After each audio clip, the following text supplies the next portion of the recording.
Welcome back to the channel, everybody. Thank you so much for joining me and allowing me to continue to be your daily advocate. If you're new here or you're not subscribed for any reason, please do me a huge favor and hit the subscribe button.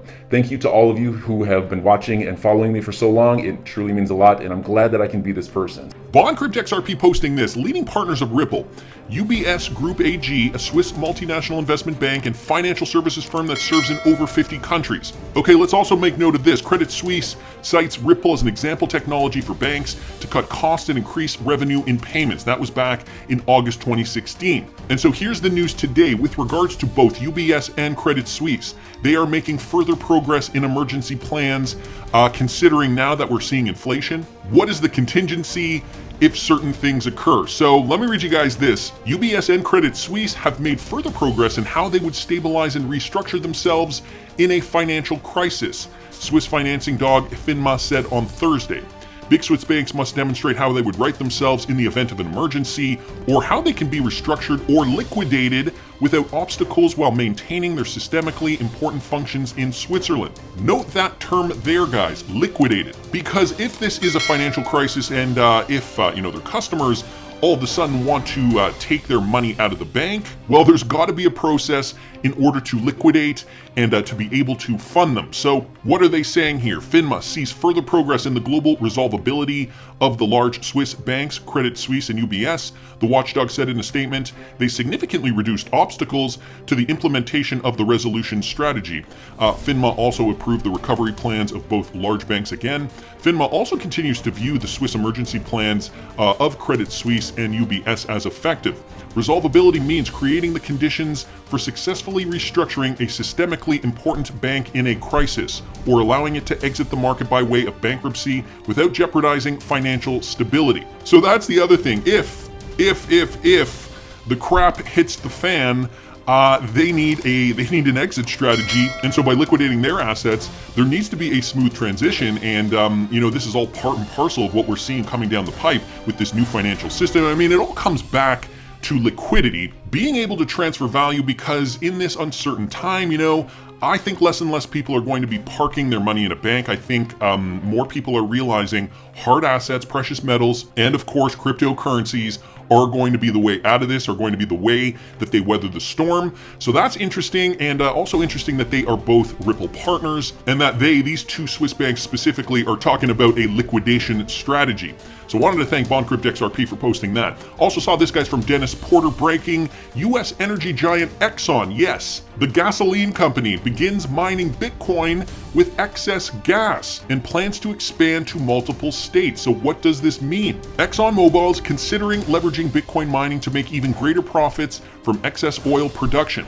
The company may take its gas to Bitcoin pilot to multiple countries after already using 18 million cubic feet of gas per month for this purpose. So this is not using gasoline, this is the off-gassing of their production. So there's always energy that is burnt when they are processing raw materials, and so they want to harness, I suppose, that energy and use it for Bitcoin mining.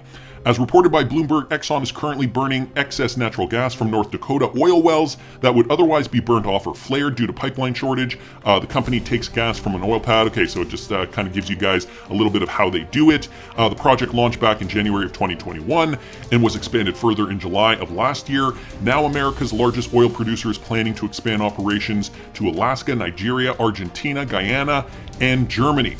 This is according to sources that choose to remain private, as the information isn't supposed to be public yet.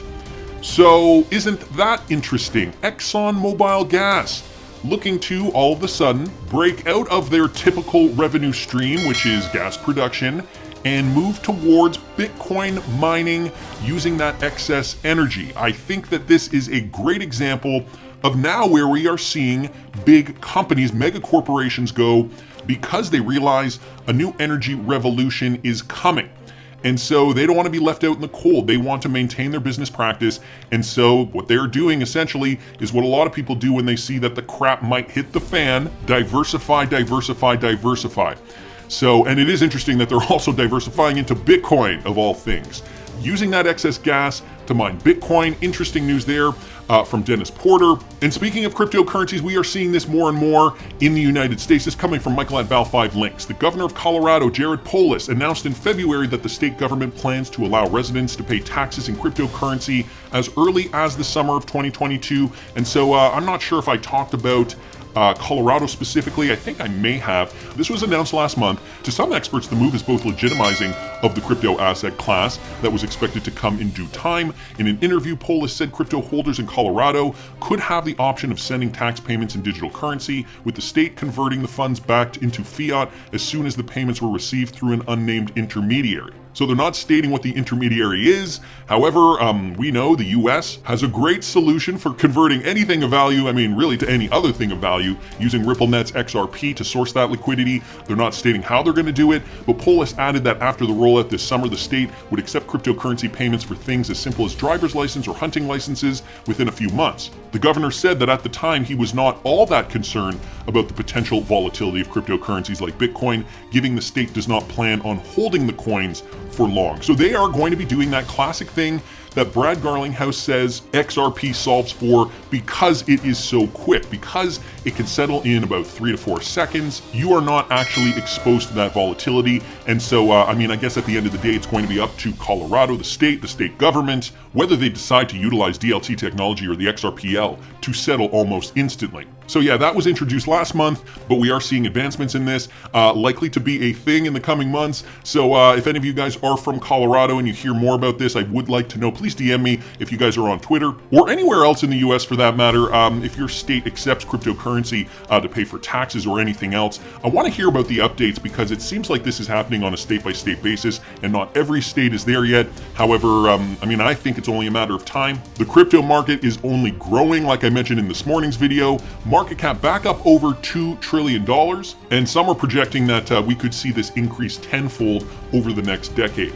So interesting news there. Wanted to keep going though, because I wanted to talk a little bit about XRP and how we're still seeing large transfers to these liquidity partners.